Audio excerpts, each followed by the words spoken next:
Well, hello, everybody. Happy Wednesday to you. How's everyone doing?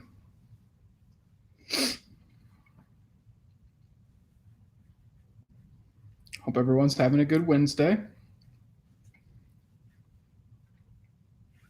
Not too tired, too stressed. I know things have kind of ratcheted up on my end. I'm sure it's been the same for you. I'm doing great, Tay. How are you doing? Karina, how are you doing?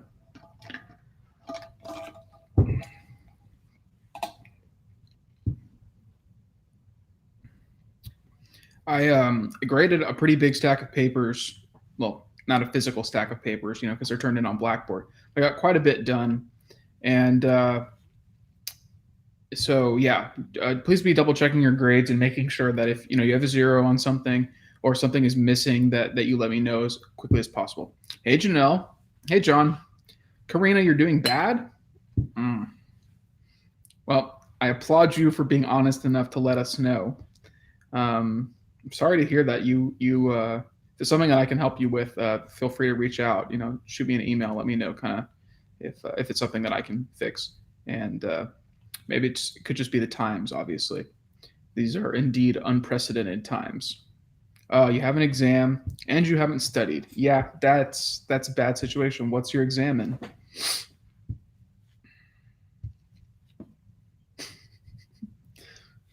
And have you not studied because you've been busy with something else, or are you suffering like the rest of us from lack of motivation and almost like a sense of kind of not not like purposelessness in the sense of like existential despair, but like the routine of your life is thrown off.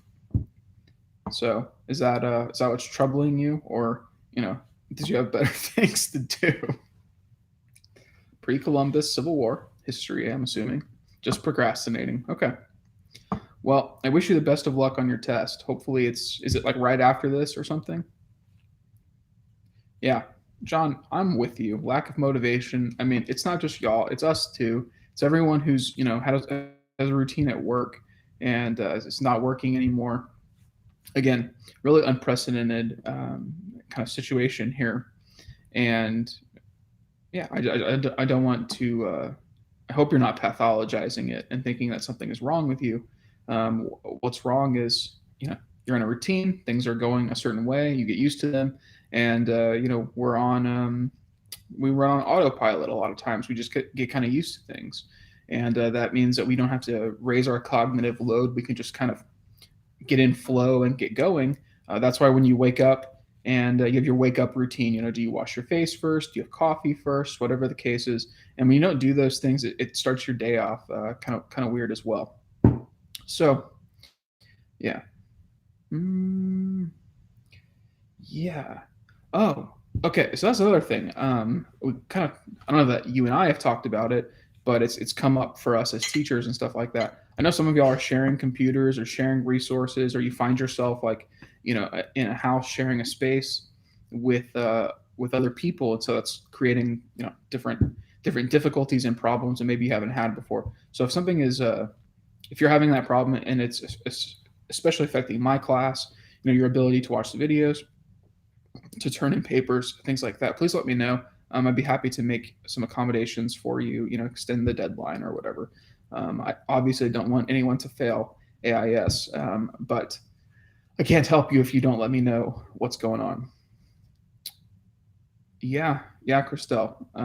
We do not have the external cues, and that's actually kind of funny that you say that because today we're going to talk about Freud and his discussion of superego and the cultural superego, which is basically external cues that guide our ethical behavior. And so, yeah, in addition to kind of cultural cues about what is acceptable, we also have cultural cues about what is acceptable within the realm of work, within the realm of school. Um, and so when you're home all the time, you don't get exposed to that same stimulus, to those same cues, and it becomes harder to jump into those behaviors. That's why having these lectures at 12 o'clock every Monday, Wednesday, Friday is it's very very consistent. And the reason that I made it consistently like that is that some of y'all really like routine, and so and it helps me as well, if I'm being honest. to know that I have to be prepared at a particular time to talk about my subject, to talk about the thing that I assigned you to read, and to cover that. So I've been kind of making a routine for myself. I found that to be helpful. Perhaps you could try the same thing if you haven't, if you're still looking for something, if you haven't already figured out what works for you. So, hey, Kat, it's okay. Don't worry. Lots of people are late. Yeah, and Karina, it's funny you say that the people are driving you crazy. I think that's really a widespread problem. Is people spending more time together trying to do things that normally they don't have to do next to one another, and it can create tension. Um, I think maybe I'm fortunate in that regard because my wife and I are both went to graduate school, and we lived together during that. So we're kind of used to the whole working from home situation and spending a lot of time on the computer and what that looks like. So it's a process, and it's no one's going to do it perfectly. There are everyone has good days and bad days as well. So again,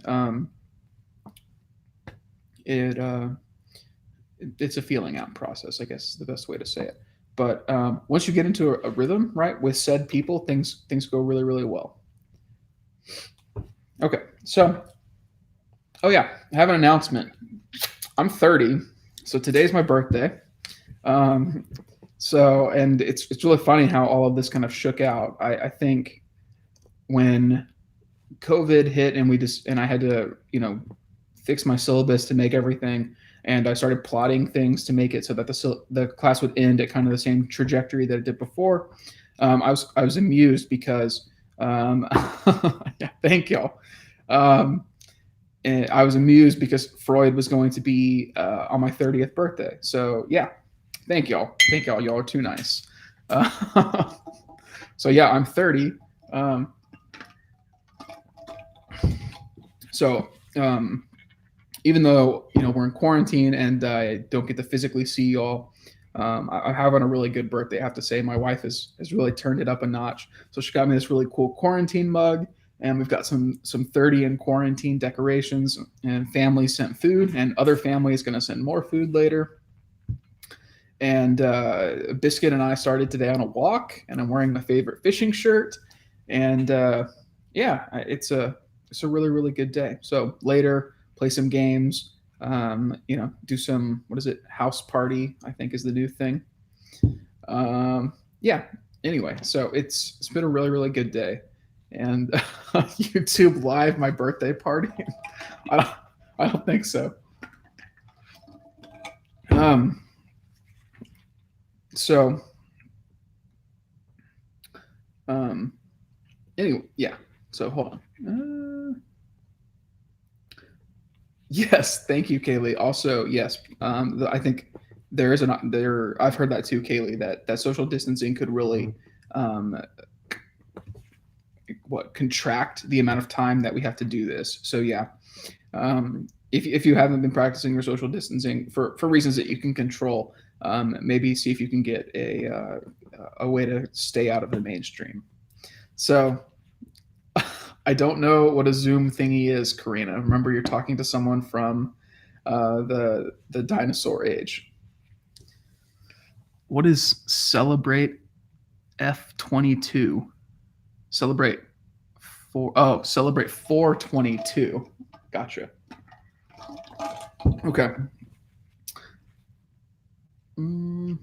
Oh my gosh. Happy birthday to you tomorrow. And yes, I am a Taurus. And if you're curious and you are into astrology and stuff like that, I am a prototype Taurus, very stubborn, and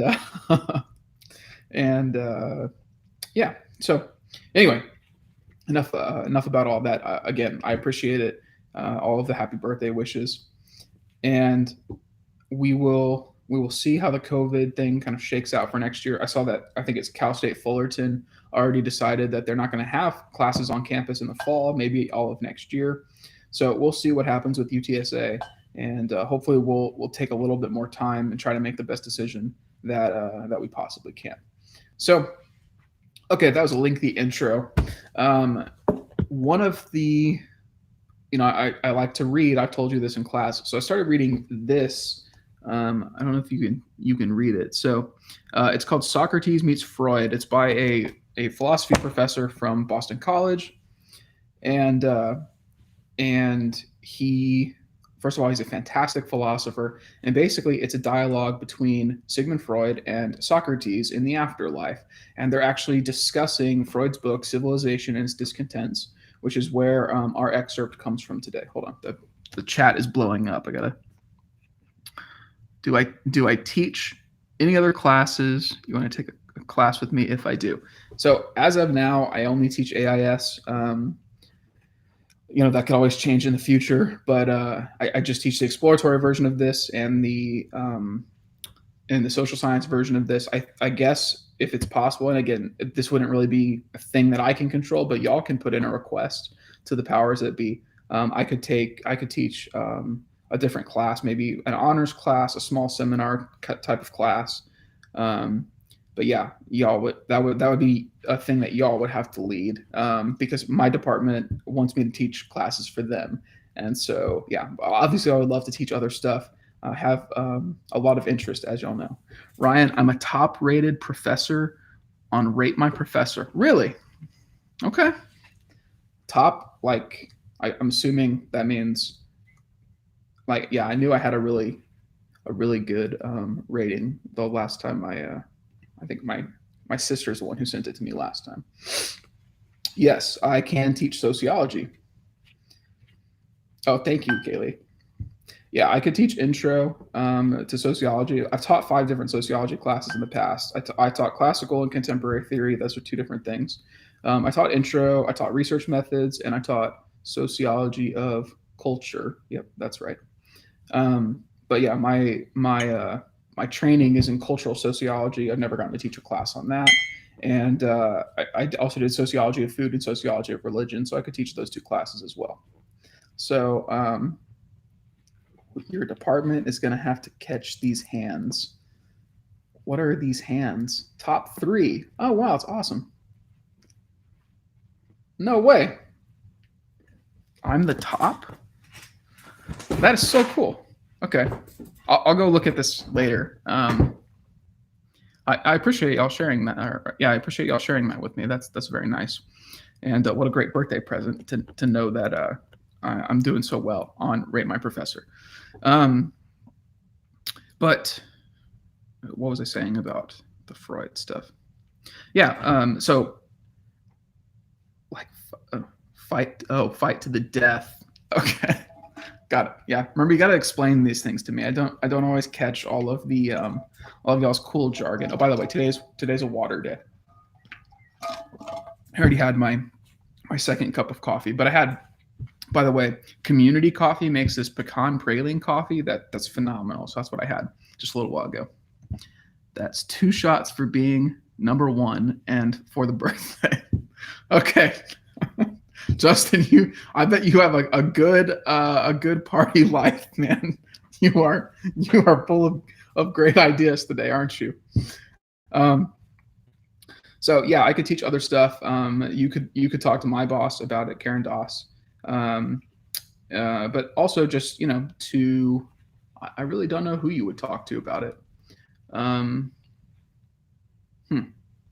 I guess you could look up who's in charge of the honors college or something like that. But yeah, I don't. That's a really good question. I've never really thought about that. Am I going to teach your other courses? I don't know, Kat. What other? That's why we got all of this stuff. That as of now, I only teach AIS. Of course, Kaylee's figuring it out. Okay, if this is something that y'all want to do, first of all, I'm extremely flattered, obviously, but that's going to have to be a y'all effort thing. I don't know, but yeah, I imagine the best way to do it is to kind of go through the people who make the schedule, because I get handed a list of a schedule and they say teach at these times, and barring some unforeseen circumstances in my life that make it so I can't teach it, then that's what I get. Okay, so Sean Kelly's the dean of the honors college. There you go. I don't know how I feel about being cloned.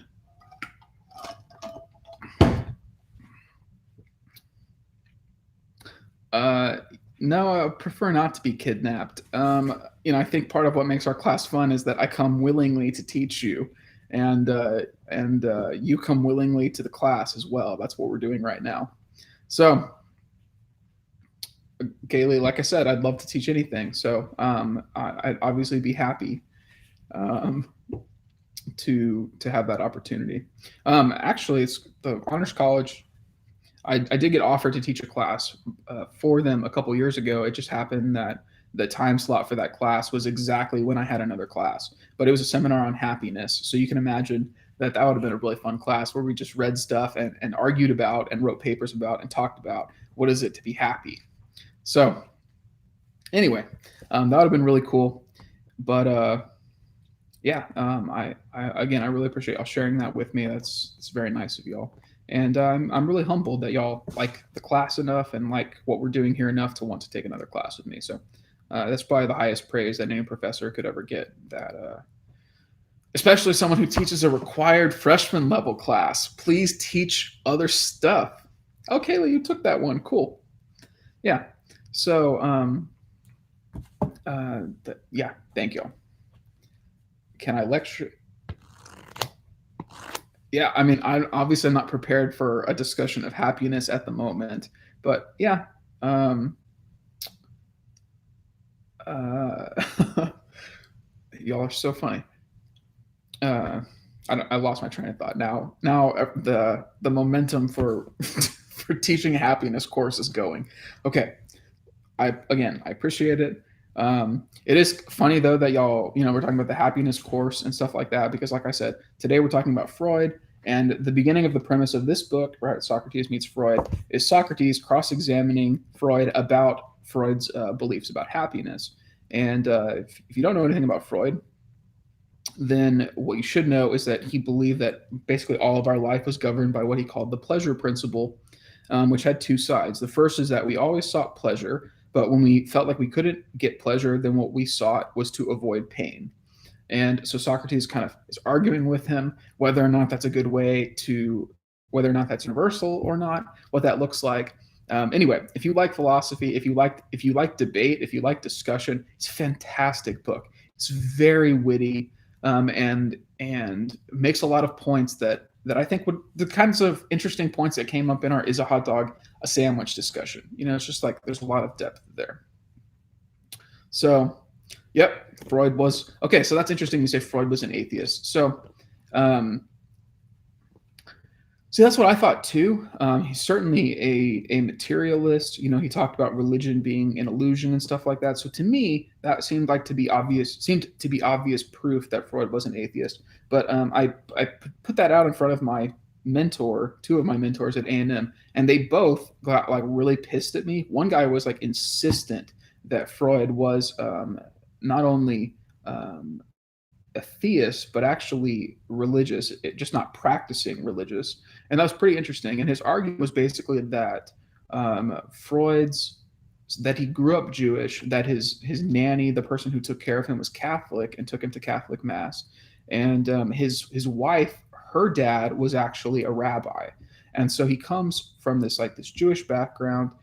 He goes up going to church. He marries someone from a very religious family, and so he would have, even if he wasn't practicing his religion, then religion still would have formed a humongous part of his life and of his thinking. So, yeah, Kat, it's murky. Like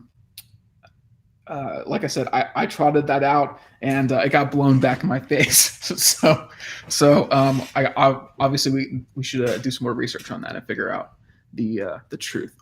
So, yeah. So I want to go into the lecture today. I have a couple of like brief biographical things about Freud that I think are pretty interesting. I'll say some things about kind of contemporary studies and their contempt for or admiration of Freud, and then we'll go to the text. And I want to keep this exactly to an hour. By the way, Friday we don't have a lecture. What we have is you're supposed to be working on your nation state stuff, and then next week we're going to watch a movie for the first 2 days of class. And but if this like the 12 o'clock helping you, I'm happy to hop on here. 12 to 12:30. and just kind of be present so that we can, you can check in, we can talk, whatever it is that y'all are curious about at the moment. So happy to do that. Shoot me an email, leave a comment, whatever, that's something that you want to do. If not, I understand y'all are busy. I'm just saying that if you want that I'll make myself available.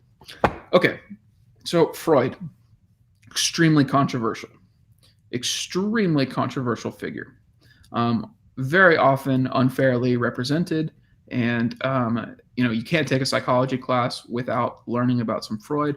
And usually they just talk about how he was crazy or he was a pervert or whatever the case is. So I'm just going to kind of talk about who Freud was, what was important to him, and what he did that was important without having to defend who he was as a person, if that makes sense. So he was born in 1856 and he dies in 1939, and he was actually from Austria. And like I said already, he was of Jewish ancestry, and he went to medical school.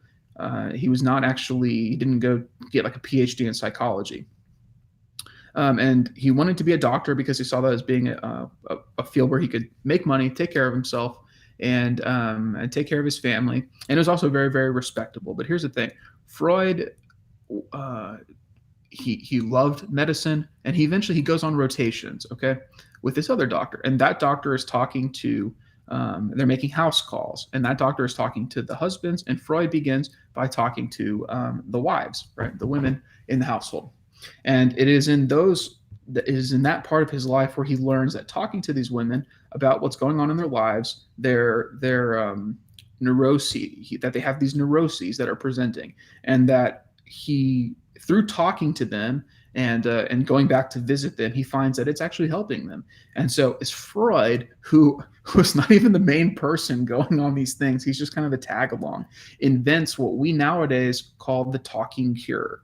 The way that talking to someone about their thoughts, about their ideas, about their mindset, basically, that you could push back on that you could help someone with that, and that could improve their life. So without Freud, we don't have any of the modern psychology. I cannot understand. It's not that people didn't know how to talk before. It's not that people didn't understand that talking about things could make your life better, or that there were certain ways to go about thinking about things that could make you more or less successful. No, that is all true. But it was Freud who really, really recognized that sitting down and digging into the things that you're thinking about could really have a profound effect on your outer life. Okay, so the inner life and the outer life. So he's the founder of psychoanalysis, which is not a popular method anymore, but it's still used. You can still find psychoanalytic practitioners.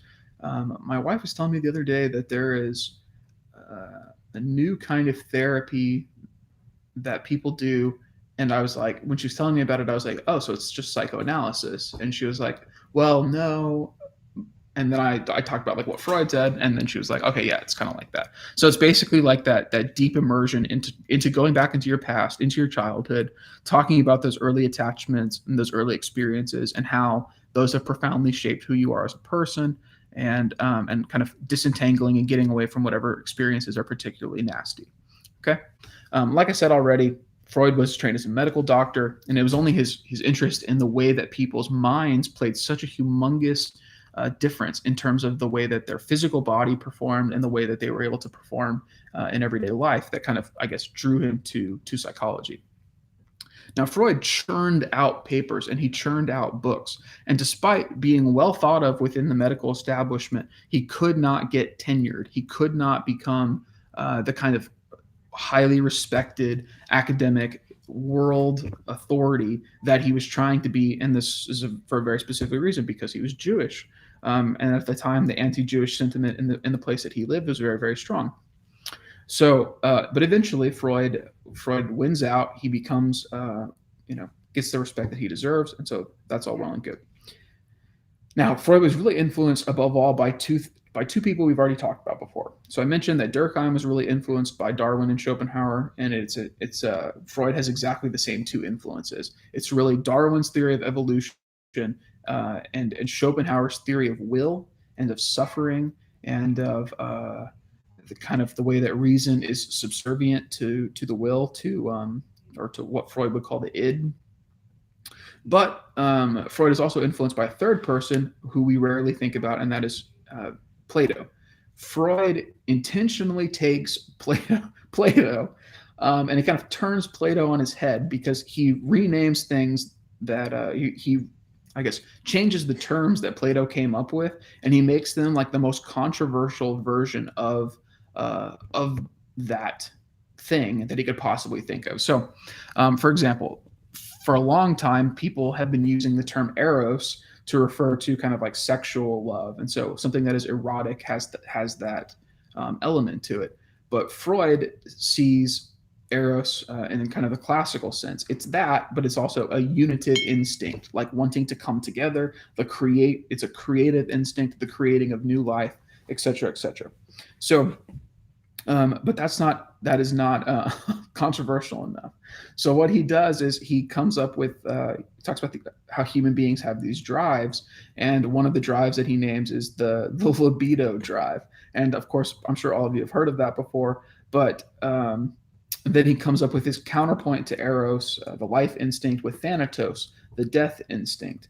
And he basically at every turn named something so that it would be as controversial as possible. I think in a lot of ways this almost like it's genius because, and he even wrote like in his correspondence to other people, that the reason that he picks the terms that he does, the reason he says the things that he says the way he says them, is not specifically because he thinks that's the best formulation for getting his idea across, but he knows that people will be forced to listen to him, and they'll be forced to engage with his ideas because they're so controversial that there's just no way around it. And you're kind of he was like a genius at trolling, if you want to look at it that way.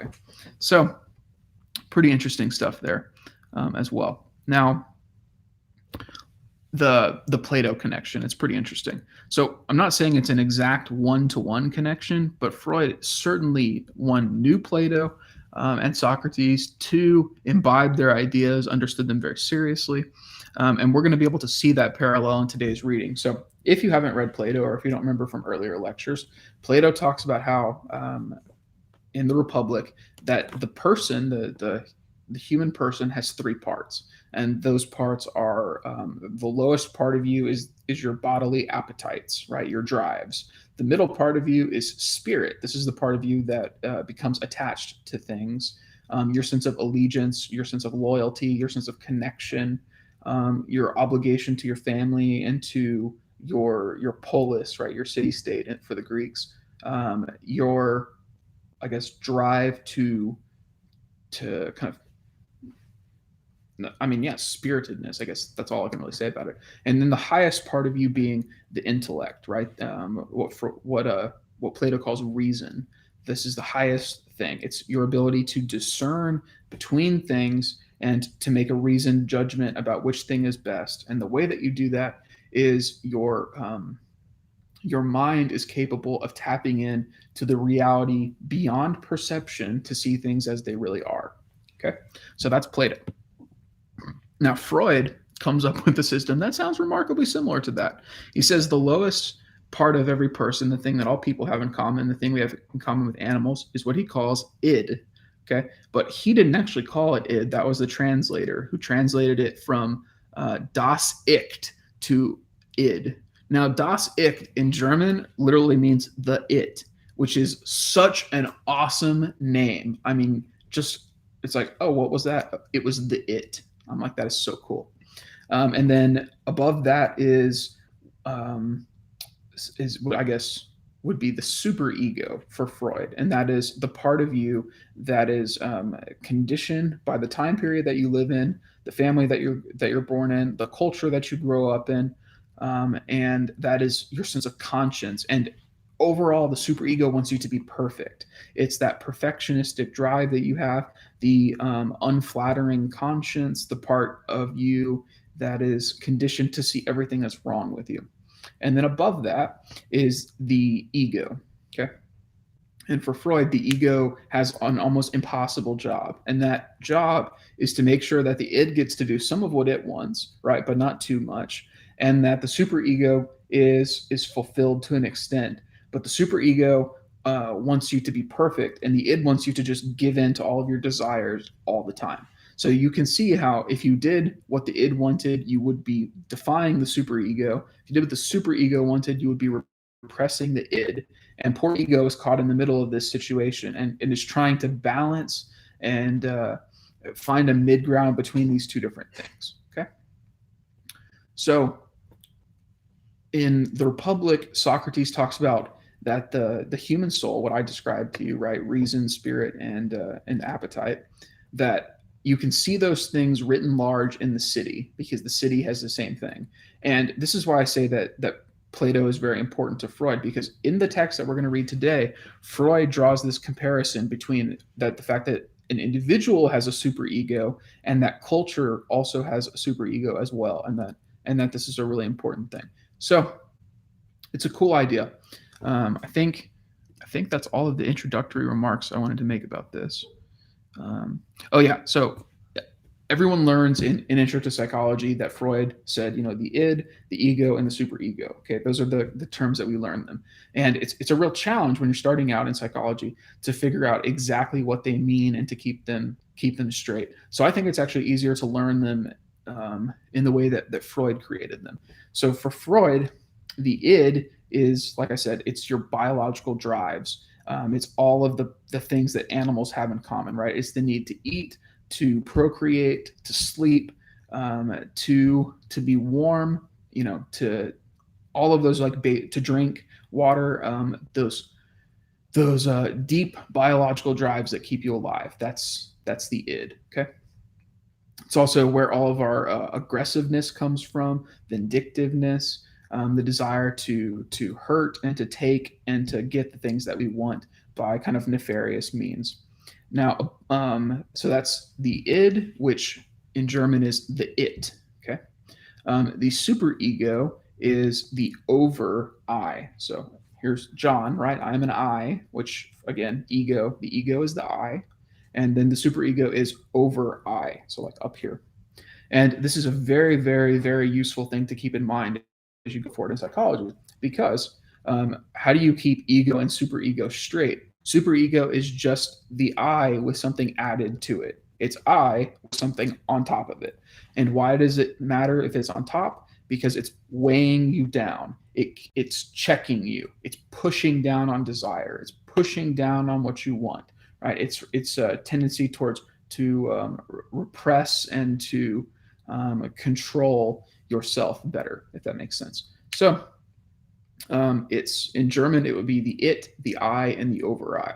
Okay, and in Latin, it's id, ego, superego. So I always like to kind of go over that. I think it's really interesting, and but that's just me. Maybe I'm just weird. Okay.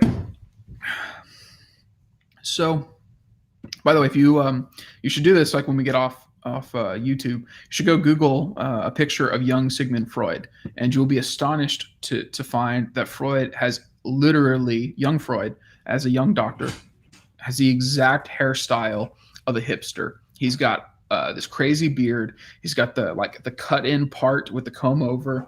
It's unbelievable. So, young Sigmund Freud, the original hipster. Okay. So that's all the basic stuff.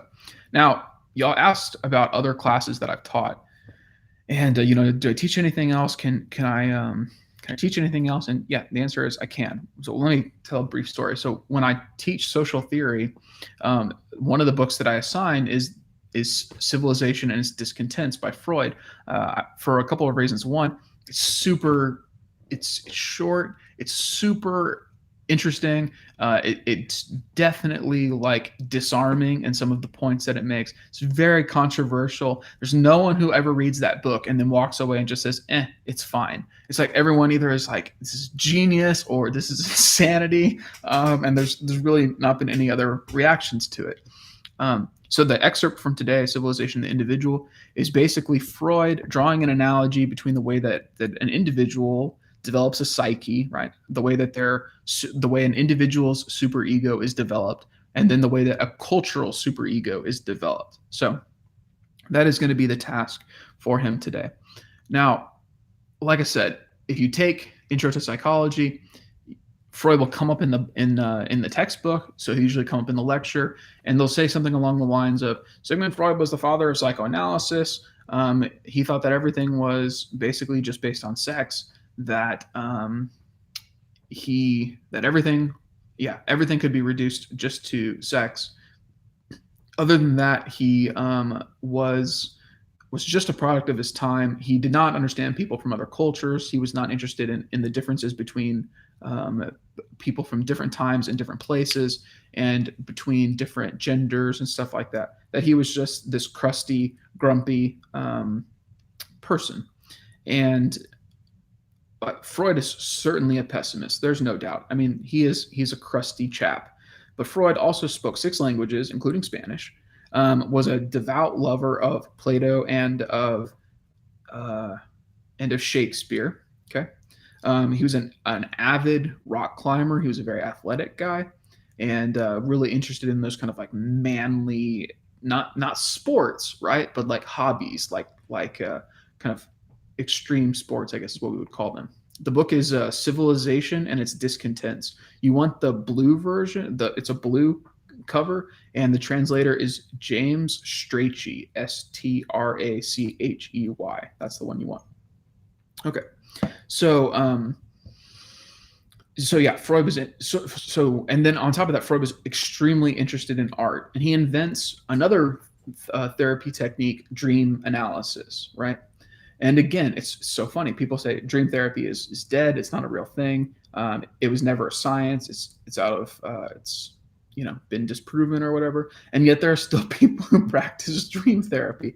So again, Freud is so interesting because for all the comments that Freud is dead, that he was wrong, that he was stupid, that he was unscientific, that he was a pervert, whatever the case is, all of those things that people say about Freud, he got psychology off and running. And there are so many therapy techniques that are used today that he basically pioneered. so yeah, it is funny though. Part of being crusty is that he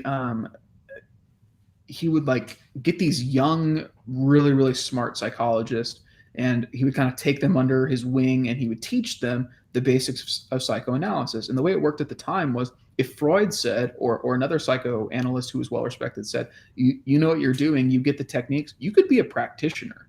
So there's no like you had to go to medical school, you had to get a graduate degree, you had to take out all these student loans to be a practitioner. It's like, no, you just go like hang out with Freud, you talk about, you undergo psychoanalysis by him or by one of his disciples. And if they think that you know what you're doing and that you're good enough at it, you get to practice. And it's not, the crazy thing is this didn't even just extend to people that Freud directly taught. His daughter, Anna Freud, was also a psychoanalyst, and she psychoanalyzed Erik Erikson, who was another like famous psychologist.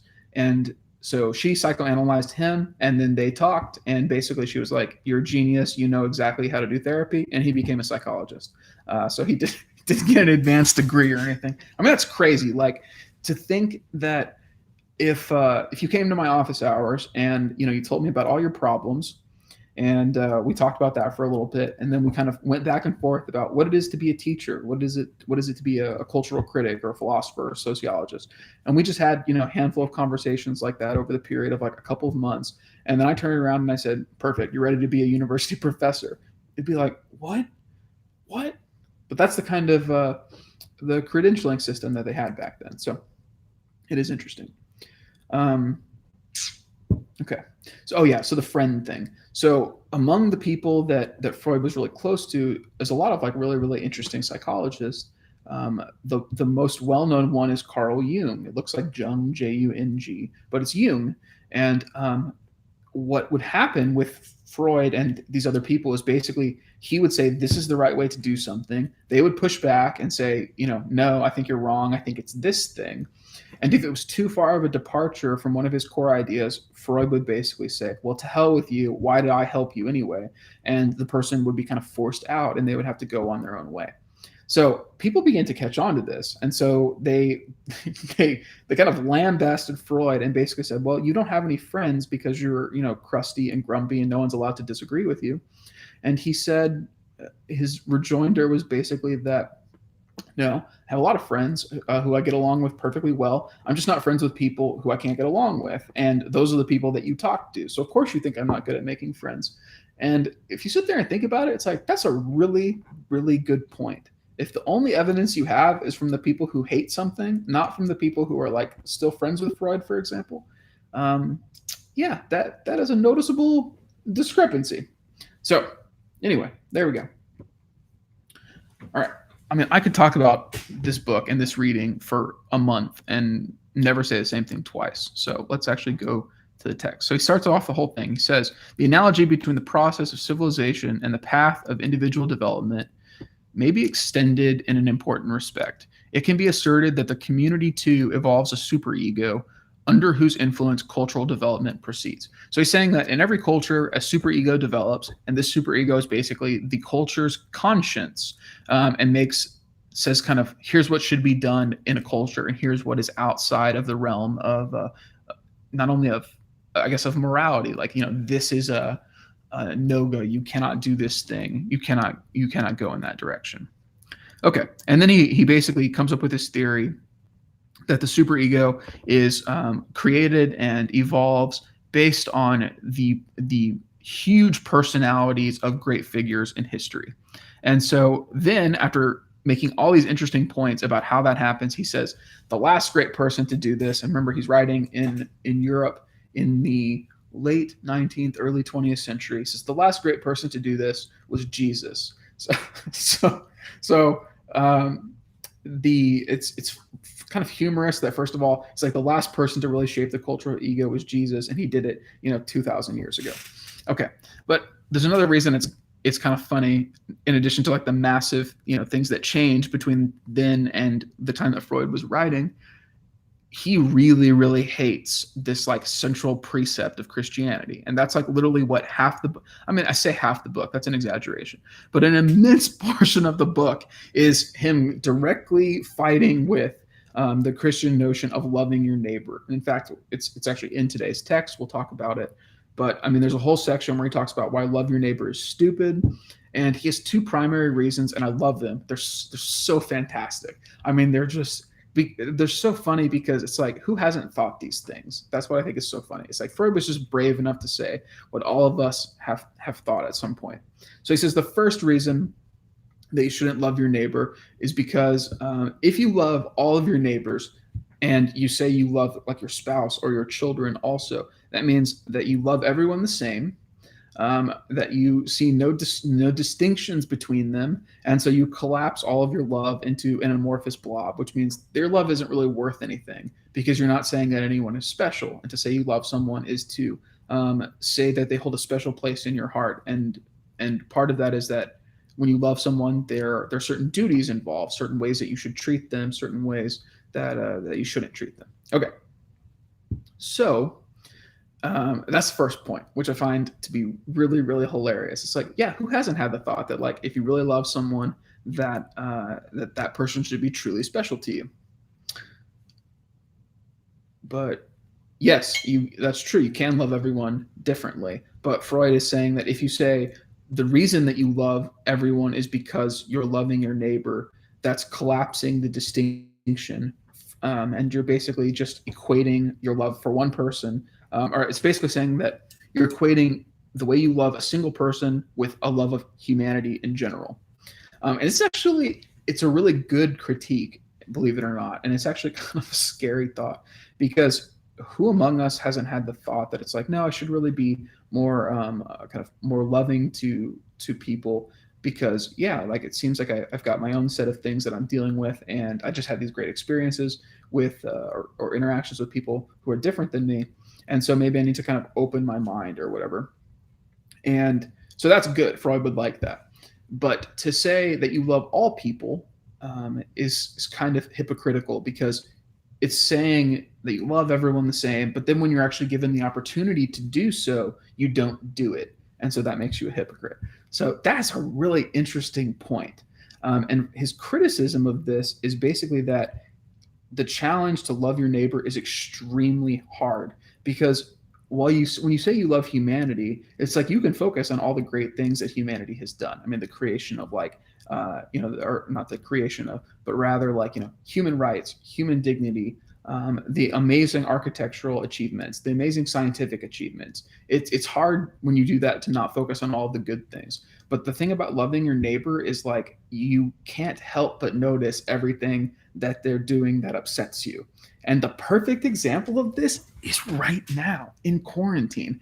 Because think about it, like loving your neighbor is in quarantine really means to get along with the people who are really close to you, who are like right now y'all are on top of each other because you're stuck at home together all the time. How's that been going? I mean, some people have already said that it was pretty tough, right? Yeah. So okay, so there's a distinction being made here, about how love your neighbor means being caring and respectful, and how the Bible talks about three different kinds of love. You've got familial love, romantic love, and then love of the world.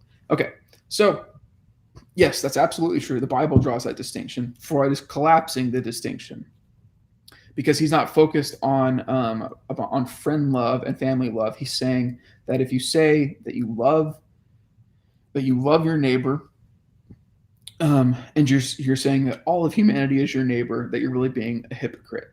Okay, and Freud appreciates these biblical rules because he's saying these are very, very hard rules to follow. Okay, so yes, he's simplifying the distinction. That is true, but it's not to say that his point is invalid. You have to like really sit there and kind of wrestle with it for a second. And it's a very uncomfortable thing to think about, right? It's like, oh, of course I love everyone, right? I really do. But you don't, yeah, it does kind of sound like a social contract. Um, yeah, when it's based on achievement and performance, right? It has to be kind of freely given. Yes, it is absolutely hard to love because there's a chance of getting hurt. And by the way, that's a very Freudian point because saying that like the pleasure that you get from loving someone is great, but the hurt that you get from loving someone and them hurting you or leaving you or whatever the case is so bad, is so acute that it makes it so that people choose not to love other people because it's dangerous. And in fact, this is why I love this book. Freud talks about that if you have a child, or no, not if you have a child. He says if you get married, right, and you marry your beloved, that being married to your beloved is like having your heart walk around outside of your body.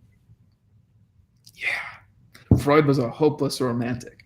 Okay, and he extends this. I mean, just really beautifully, talking about how like when you are really in love like that, you are afraid that something is going to hurt your beloved, and you are fully aware that that injury will cause you just immense pain.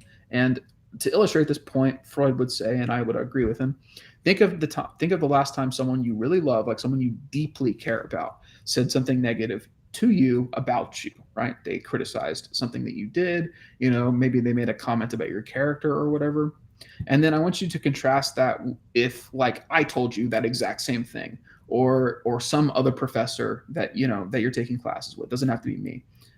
Or if some random person that you met said that same thing about you. I mean, it would, even if it irked you a little bit, it would pale in comparison to the pain when it comes from your love. I would say love object, but not really an object, from a person. Um, yeah. Okay. So if you don't experience love, how can you love yourself and others? Okay. So I think there's a really interesting part of the biblical dictum to love your neighbor that Freud maybe doesn't understand. And I think it's what y'all are kind of hinting at. I just don't know if it's the same point. So we'll see. So I thought a lot about this. I've taught this book a lot of times, and so I've wrestled with this. And the best I can come up with is the reason the dictum is love your neighbor as yourself is because it is it is ingrained in us to love ourselves, right? To give ourselves the benefit of the doubt, to explain ourselves when we do something wrong, to fight and advocate for ourselves when we feel that we're being mistreated, or treated unfairly. It is it is to see all of the things, if we get upset, if someone gets upset with us, we want to point out all the good things that we've done. We want to defend ourselves because we don't want to be hurt. And basically the biblical dictum is to say, okay, you give yourself all of these things, right? All the benefit of the doubt, all of the compassion. And it's saying, okay, that's fine, but you must also give it to other people. And so that is the other side of the biblical dictum. And then Freud's criticism is even more interesting, because to say that you love humanity is one thing. To offer the people in your everyday life that same opportunity for justice, that same opportunity for understanding, that same opportunity for compassion and for forgiveness when they hurt you and wound you, that is much harder than saying that you just think people in general are good. Okay. Yeah, this is blowing up.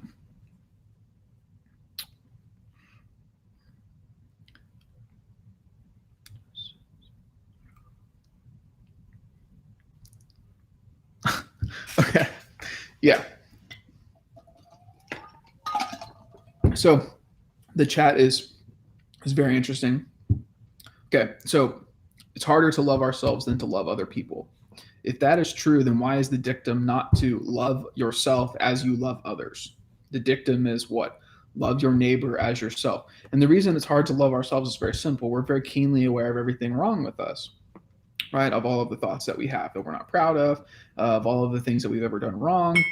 And so that makes it hard to love ourselves. But it is nonetheless built into us to protect ourselves.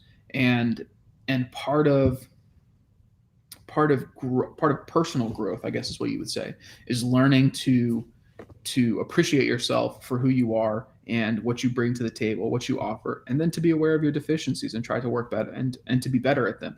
And so again, the dictum, love your neighbor as yourself, is to say you must give your neighbors, the people who are close to you especially, you must give them the same benefit of the doubt. And of course, this is an extremely hard thing to do.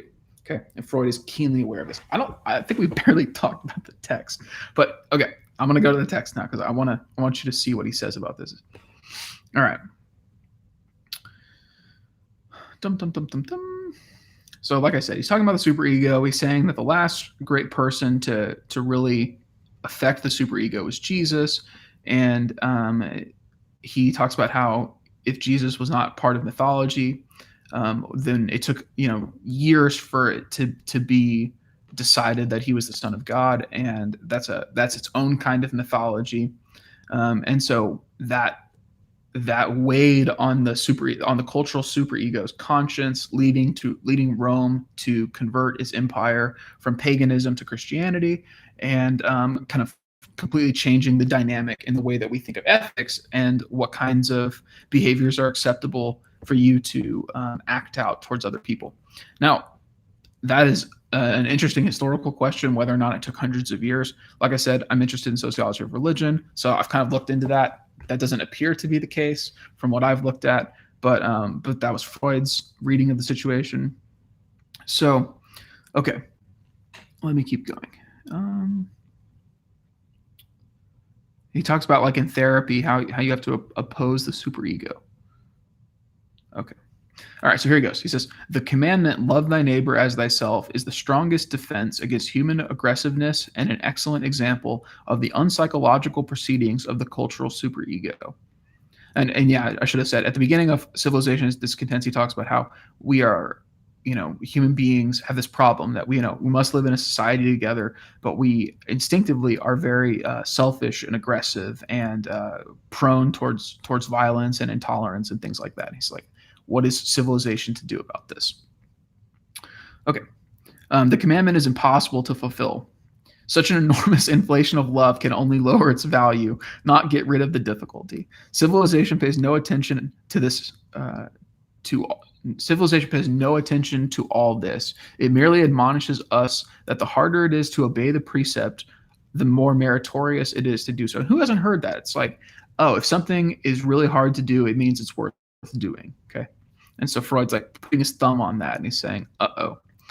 But anyone who follows such a precept in present-day civilization only puts himself at a disadvantage vis-a-vis the person who disregards it. This is a very common argument against altruism. We see it in all of the social sciences, although anthropology and philosophy have probably developed it the most fully. Basically saying that if you are interested in being kind and helpful to other people, that eventually people who are users will take advantage of you and find a way to get a leg up on you, become powerful, and they're able to kind of control you, hurt you, repress you, kill you, whatever the case may be. But whether, and this is why anthropology is so interesting about this, is they've done models on what it looks like if a village or a city or whatever had a certain number of altruists and a certain number of people who were, very selfish or whatever, and what that would look like. And so, you might think this is just a random historical problem, but no, people have really dived into this. This is a really interesting part of social science. Okay, and he's talking about ethics. And then so then he keeps going. He says, but so long as virtue is not rewarded here on earth, ethics will, I fancy, preach in vain. I too think it is quite certain that a real change in the relations of human beings to possessions would be of more help in this direction than any ethical commands. But the recognition of this fact among socialists has been obscured and made useless for practical purposes by a fresh idealistic misconception of human nature. So he's actually being very critical of Marx and the people who wrote in a Marxist vein of their idea of human nature, basically saying that human nature is completely conditioned by the material environment that people grow up in, especially the economic environment. And their argument was basically the reason people are so selfish and aggressive and violent is because they grew up in capitalism. And Freud is saying, no, the entire history of the world, people have been that way. That is just human nature. We can't get that out of people, but something needs to be done about the way that people can be so possessive of things, because that possessiveness is what makes them act out and act aggressive towards other people. Okay. Experiences dictate how we love. Yes. Ryan, I would say yes for a couple of reasons. One, I would say we learn how to love based on our early relationships that are loving, and the problems that we encounter there. And we kind of talk about this in love languages, that people like to be loved in different ways, but what they want is the same thing. They want to be loved. And of course, they can show their love in different ways. Whether or not you want the love language that you got when you were a kid, or you want a different one than the one you had access to, is kind of an open question, because I've read enough papers that I've gathered that students feel both ways. They think that, like, if their parent never told them words of affirmation, that's why they want them now. But I've also had people say, well, I always got words of affirmation. I learned that's what love looks like. That's why I want that now. So that's pretty interesting.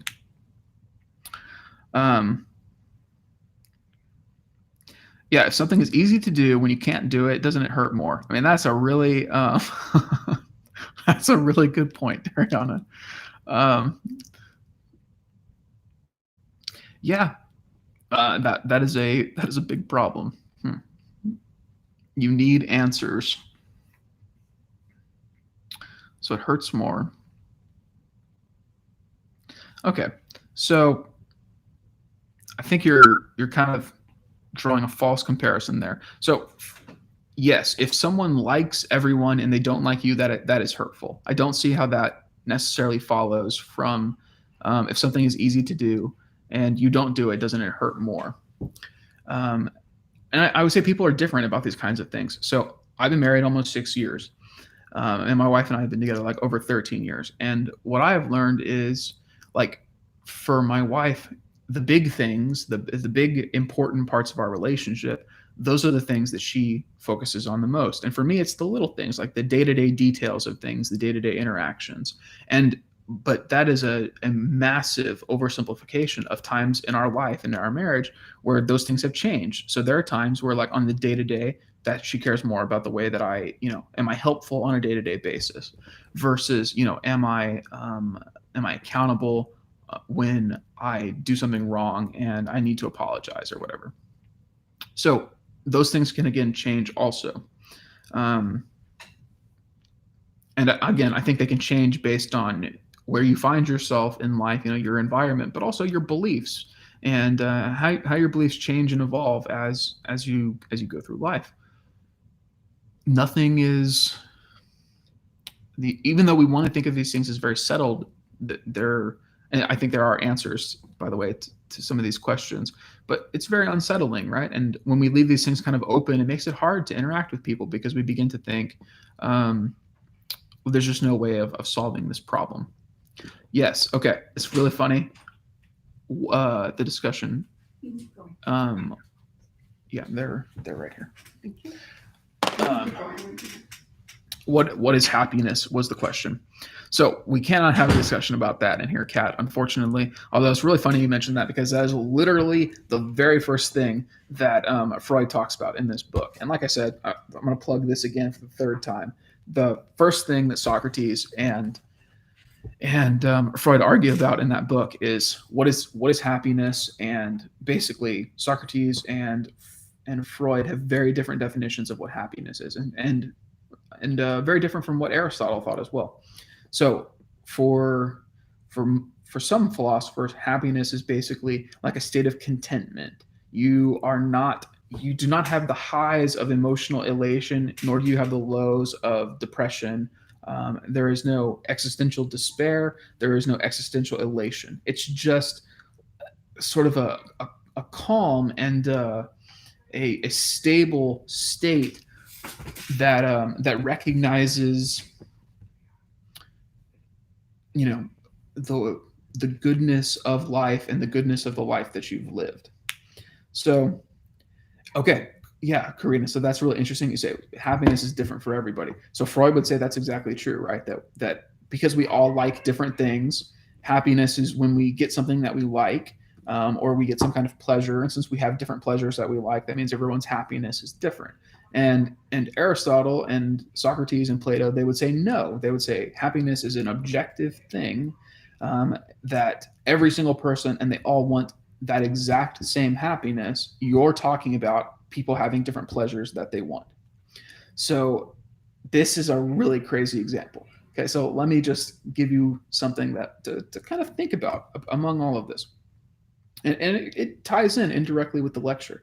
So I grade reflection papers, and I use reflection papers a lot of time as examples. Reflection papers are deeply interesting, because once students find their authentic voice, once they know that someone cares about it, once they feel that there's a reason to tell the truth about what it is they think about something, because they don't fear reprisal, they don't feel that I'm gonna like shoot them down or say they're stupid or that they're wrong or whatever.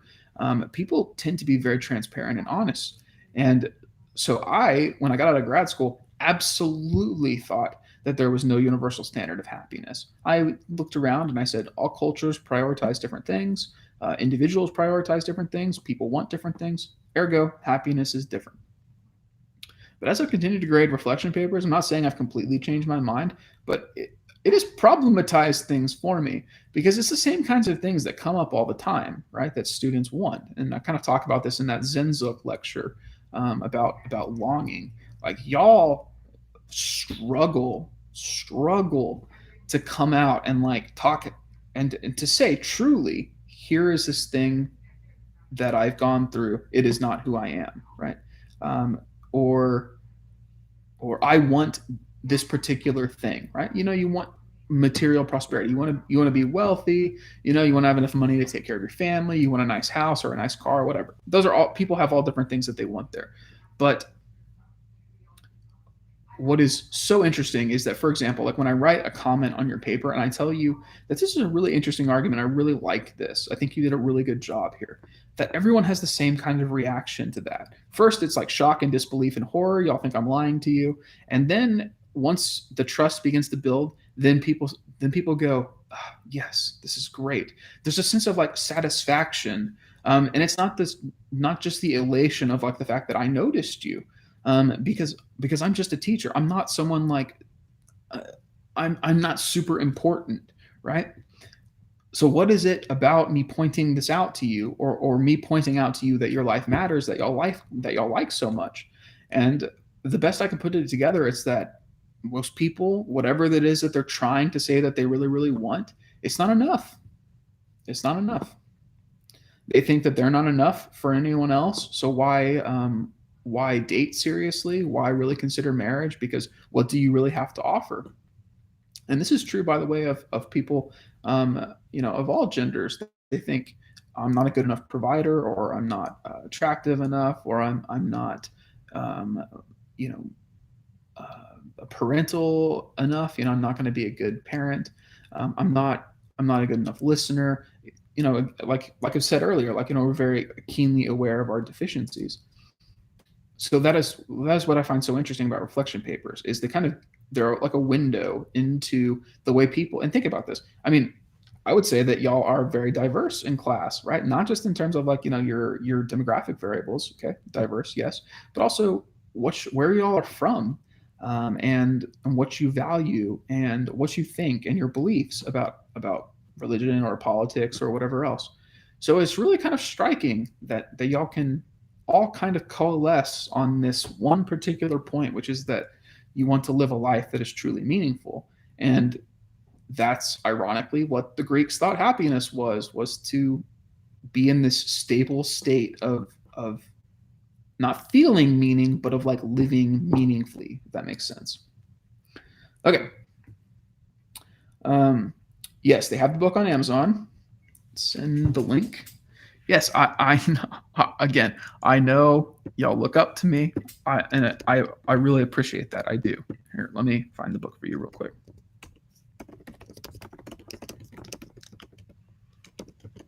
I'll send them both. Okay.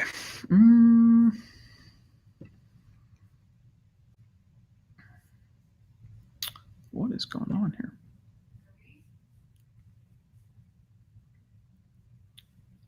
Dum, dum, dum, dum. Okay, this one's interesting. I've never seen this one before, but I can send that. Okay, so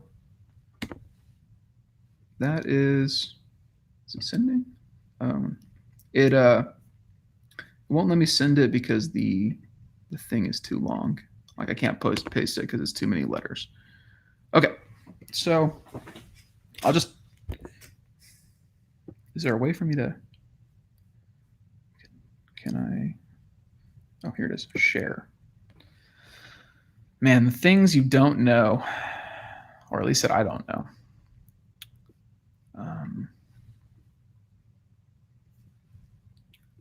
Wait.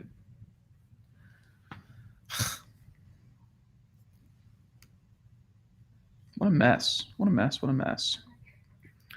Okay, let's see. Nope. There's a 200 character limit here. That's the problem.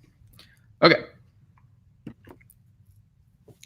All right. So, in my opinion, you make us feel that you care. So your opinion and view of us means a lot to us. Agreed. Oof, you hit the spot.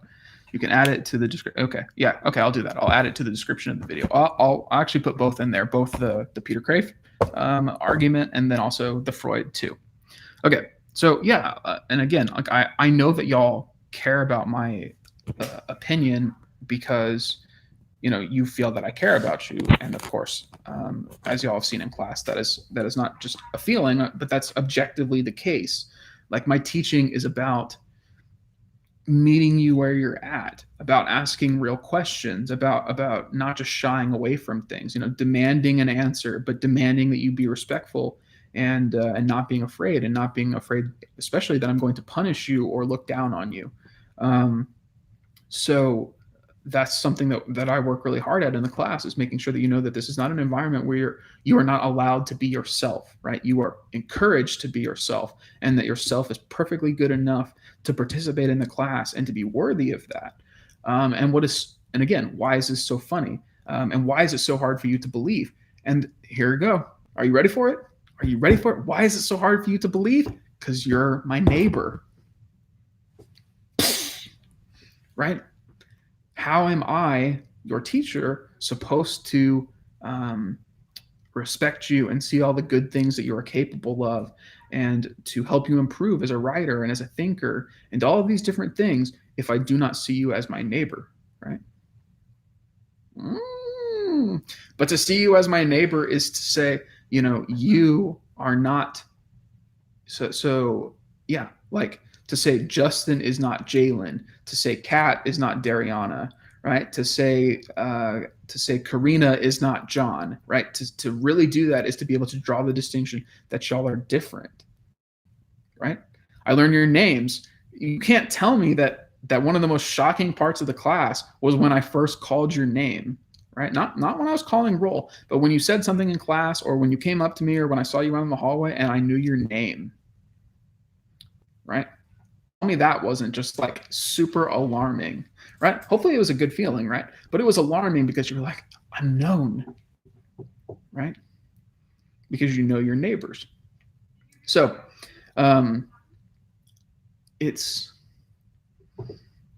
that's why I said it's problematic to say that everyone wants different kinds of happiness. I think people seek different pleasures because people like different things. I think that's true. But again, I haven't finished this yet. But I am currently struggling with this, and I have ever since I started teaching at UTSA. Students, they really want something, and that's when I hit the Zenzuk stuff, right? The longing. So many students talked about that, how they have this intense sense of longing. They don't know what it's for. They've always had it. They're so shocked that now that I have pointed it out to them, especially in the songs, how it's everywhere, how everything that they love and their sad playlist or whatever, that's it. I mean, it's crazy stuff, right? Isn't it crazy? So I don't know. I'm not trying to settle the question once and for all. I like debate. I like discussion. I want to get to but I also want to get to the truth of the matter. See, I don't want to have a discussion simply for the sake of having discussion. And all I can, from my experience, right, the data in my life, which is mainly talking to y'all in reflection papers, talking to y'all in office hours, it's pretty remarkably consistent. I'll just leave it at that.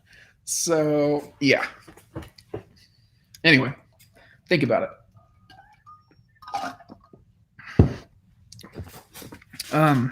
Okay. I don't know how after that we could possibly go back to the text. I just don't think I can. So here's what I'll say. The text is 2.25 pages long. I encourage you to read it. I think that's really, really interesting. It raises a lot of interesting points about what it is to be socialized in a community, about how the dominant cultural expectations that we grow up with press down on us and demand things from us, and how sometimes those expectations are extremely unfair and can cause us great psychological distress and pain. Okay.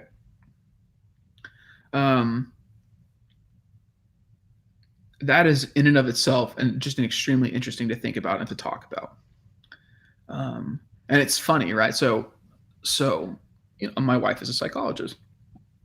So we were talking about something the other day, and she used that phrase, dominant cultural messages. This is the dominant cultural messages that whatever population, imbibes, and so this is what they think about themselves.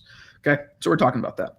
And then if you actually go to the text itself, Freud specifically says that the cultural superego informs the superego of the individual, and that sometimes the cultural superego's expectations are too high, and that the therapist's job is to push back on the dominant cultural superego. I mean, it's crazy. It's like almost exactly the same thing that my wife said. And yet I am supposed to believe, and you are supposed to believe, that Freud has completely fallen out of favor. Anyway, actually, it's interesting. So Freud is enjoying something of a revival, not in psychology, but in kind of cultural studies and cultural sociology as well. But he's not being brought in as a psychologist. He's being brought in as a cultural theorist. So it's interesting stuff. Okay, so that's all I really think I want to say about this. I appreciate y'all's attention and that y'all stayed to talk and everything. Y'all got pretty into this one. This being our last official lecture of the semester, so I feel really good about that. If you're watching the video after the fact and you were not able to participate, feel free to ask a question in the comments or send an email or whatever. I'd be happy to talk to you about this. And yeah, it's I know it's been a weird semester. It really has been. I mean, for God's sakes, I'm celebrating my 30th birthday in quarantine, right? If that's not weird, I don't know what is. But I'm very grateful, and I told y'all in class that this when you turn in reflection papers is the greatest first round of reflection papers that I've ever seen in my entire life. And as I've continued to grade, I continue to see like that determination to be truly honest, to tell me what you really think, to push back, to fight, to search for the truth about things, and and to be aware of the existential traps along the way. And I hope that as the class comes to a close, that you will not forget what we did in here, and you will not forget the way that we were able to do it. Because here's the thing: I've told you this in class before. I'll say it again on the air. Um, Eventually, you're going to be a parent. You're going to be a teacher. You might be a professor. You might be a boss or a manager or an FBI agent or a computer programmer or whatever the hell, or a psychologist. Eventually, you will be in a position where people like look up to you and respect you. Again, I'm very fortunate to be in that position. I was very lucky. I had great mentors. I had great mentors who instilled in me. Um, I already had the passion for learning, but who also made me realize how interesting and exciting things were. The richness and the depth of my lived experience, as well as history. I was extremely lucky, and that is the experience that makes it so that when I talk to y'all and I ask you, where you're at, tell me where you're from, tell me who you are, and you have to answer that question. You think that's a weird question? It is a weird question. No one asks you that. It was weird when I was being taught how to do it, and what it looks like. So whatever, and it's not just me, right? There are lots of great professors out there. We have lots of great professors at UTSA, but if you decide to go to graduate school, there are great professors there as well.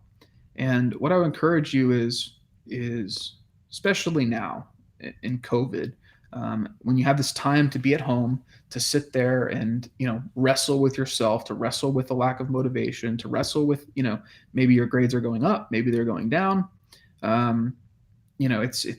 It's a mess. But when you're wrestle so that what you end up with is something that you can feel really good about, right? Wrestle so that what you end up with is wisdom, right? Truth and wisdom. Wrestle so that what you end up with is perspective and kindness. Wrestle so that what you end up with is something that you can share rather than something that you can use to take away. And these are not easy things to do. It's you have to kind of check in on yourself every now and again.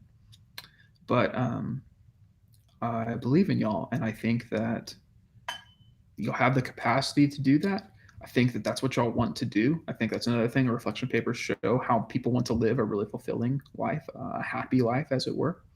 And if you have questions, you want to come back and talk, next year, a year from 2 years from now, whatever, that would be great.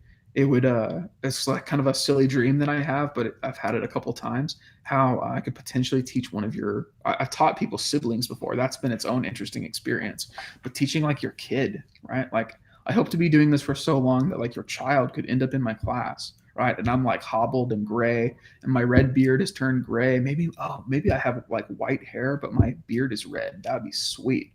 I don't know. We'll see about that.